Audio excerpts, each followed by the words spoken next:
Mrs. Tshivhase, welcome to UNISA Radio and thank you for joining us. Thank you. Good afternoon, and thank you to your listeners. So we're talking about heritage tourism as a tool for socioeconomic improvement. Let's say an ordinary person comes to you and asks what is meant by heritage or cultural tourism, as I should put it, and why is it important in South Africa, and what would be the response to that? I would basically say that heritage is what we have perceived and selected to be valuable and significant and a unique journey that I as an individual, a community, a society, or a country has walked. And in terms of our cultures, I would really speak to the diversity in our traditions, in our food, in our language, and most importantly, in the people, the differences we have amongst ourselves as a people. And this begins to define the difference that different people from all over the country that we would define as tourists would be traveling to experience and to see. And it is quite important for South Africa because our diversity as a people and the infrastructure, the buildings that we have, our traditions, and our shared, common, celebrated icons, such as Nelson Mandela, of course. These are of great importance, and this, at the end of the day, becomes a national brand. So it is quite important when you talk to somebody that heritage and cultural tourism becomes a national brand of where you come from, who you are, and what is your difference, and what is so unique about you. That one can celebrate. Who you are, where you come from, and what is unique about you. I like that. What is the value of heritage or cultural tourism, and has it been fully realized and measured in terms of its impact on the economy, the development and empowerment of local communities? Yes, of course. The value has not yet been fully realized, nor fully measured. But yet, the heritage tourism is quite a great contributor. I mean, just this year, in terms of employment contribution, it was estimated 664,200 jobs from the tourism industry, and estimation of about 200 billion towards the GDP just in 2015. So that already tells you the scope that we're looking at. We do have quite a number of heritage and tourism elements that are celebrated and that are commonly visited, which is our museums, and obviously our National Day celebrations, marking the significant events that our country has been through. And of course, for our local communities, and especially the youth, we need much more education. You would be surprised what is around us that we have not actually known about. And obviously we need more awareness programs to unpack and for us to begin to find this value and to define ourselves as a people and be able to preserve and to promote our own heritage and culture. We are talking to Ms. Thetsh Tshivhase, member of Tshwane Tourism Association, and we're talking about heritage tourism as a tool for socioeconomic improvement.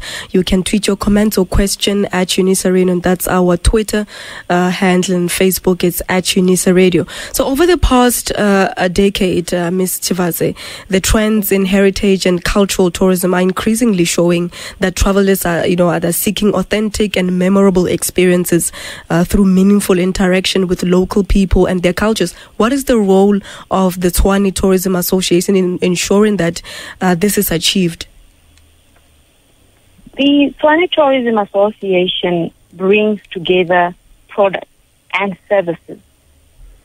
These are actually product owners and service owners to break down the communication barriers.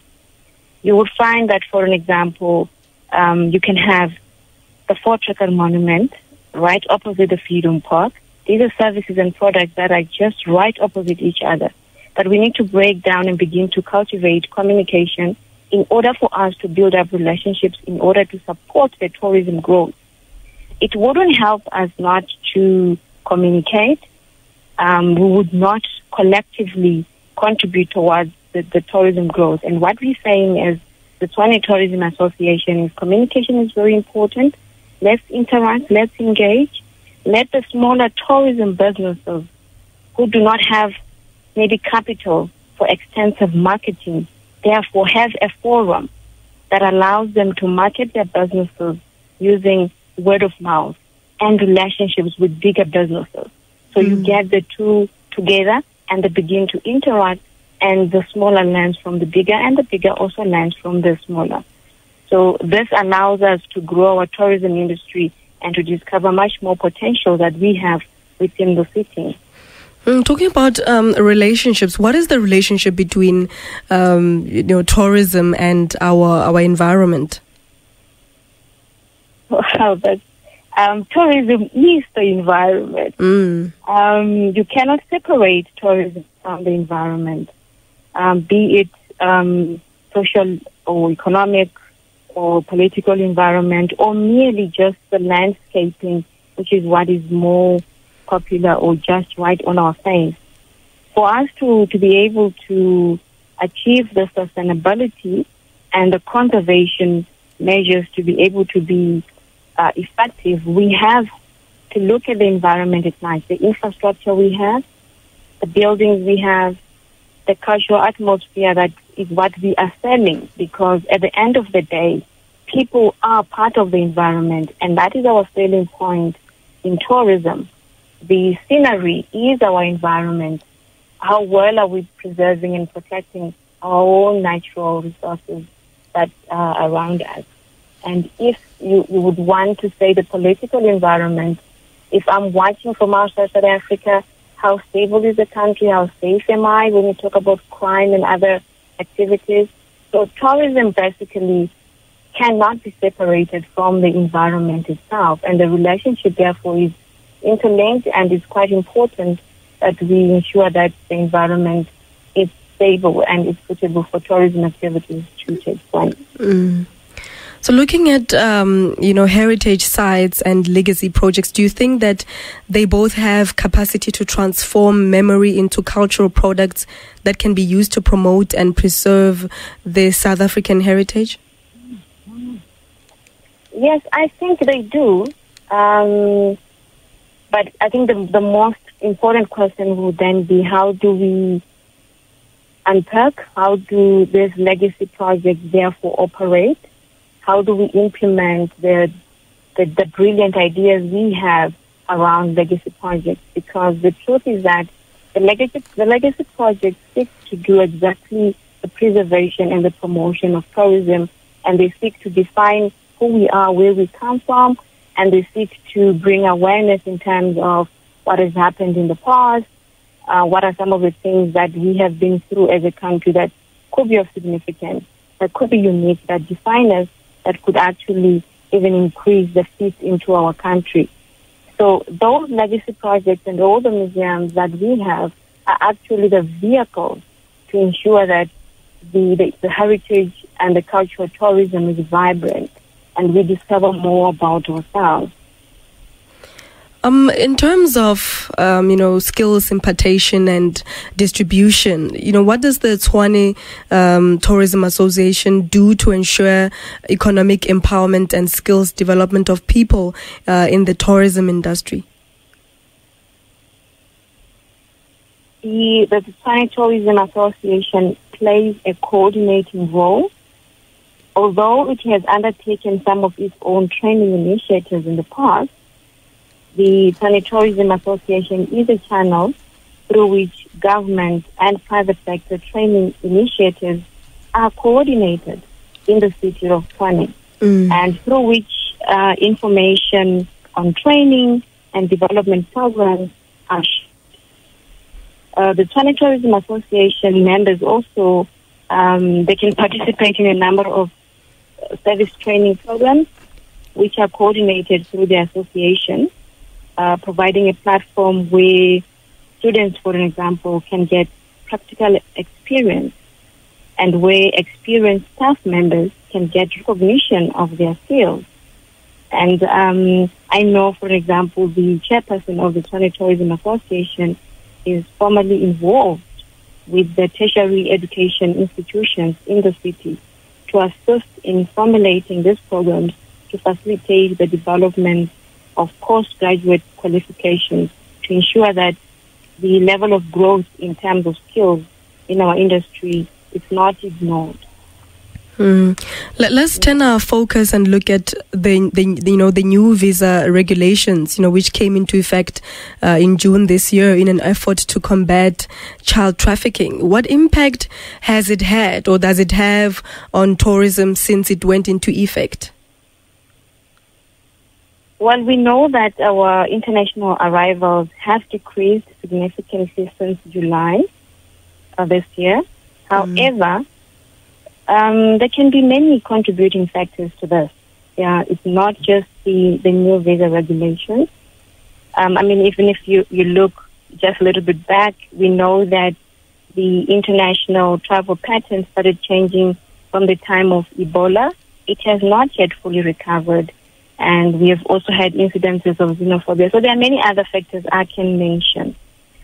We do have faith as an industry that the interministerial panel that has been convened to look into the problem created by these new visa regulations will realize the negative impact, therefore, and that having the negative impact it has on our industry, and eventually formulate solutions to ensure that the visa regulation deliver on the objectives while minimizing the negative impact on tourism. We do also acknowledge that there is need, yes, for the new regulation visa, but let us also look at minimizing its negativity on the tourism industry. Would there be other alternatives, considered in future to increase the number of visitors coming into South Africa? Well, just practically and generally speaking, you and I, as the citizens of South Africa, we can increase or decrease the number without us going into the more strategic and other approaches that can be used. We can simply, just by speaking positive about our country, the good in our country, actually increase the number of the visitors into our country. So you and I become ambassadors in promoting tourism, in promoting the goodness in our countries, what we have as a country. Hence, I said earlier on, it is quite important that we educate each other and we know what is around us, and we have much awareness of what heritage, what tourism, who are we as a people, and what it is that makes us unique and different, that we are able to promote ourselves in order for us to increase the tourism numbers into our country. And before we let you go, Ms. Tshivhase, any advice to a student who perhaps wants to venture into tourism? Travel. I would say travel if you can, and start with your own country.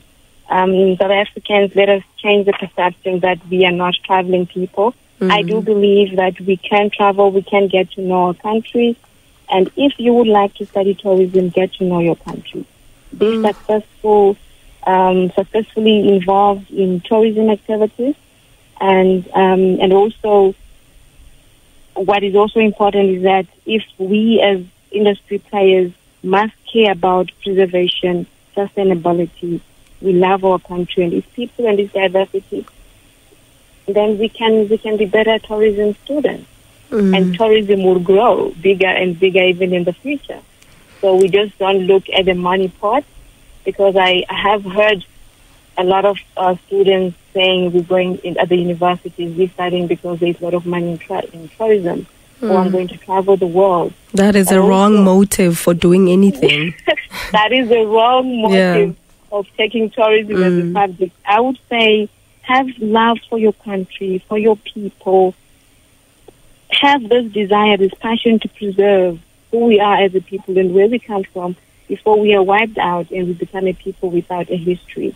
And have this desire to sustain what we have and not just destroy, moving towards other areas that I'm not saying they're not important, but let us also remember who we are as a people. So there's always a trend of who you are and where you're coming from. I think for me that is a reason better for me to join tourism.